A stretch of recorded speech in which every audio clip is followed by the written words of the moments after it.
अच्छा जी, हमारे दोस्त आए हैं, ये आपको मकबरे के बारे में थोड़ा सा बताएं जिसको जितना पता है। ये मकबरा जहांगीर के नाम से ये जाना जाता है, लेकिन इसके अंदर मुख्तलिफ मकबरे हैं। जैसे ये जिस जगह पे हम मौजूद हैं, ये मकबरा आसिफ जाह है।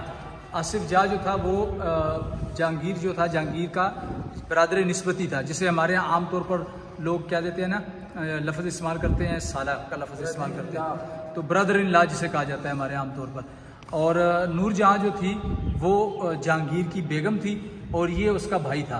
तो बहुत से काम, जैसे आमतौर पर आप लोगों ने देखा होता है कि बादशाह के जो मशीर वगैरह होते हैं, तो ये आसिफ जाह जो था ये उसका एक मशीर सा था, ठीक है। और बहुत ज़्यादा होल्ड उसके पास था, क्योंकि अपनी बहन की वजह से भी उसको काफ़ी होल्ड मिला हुआ था।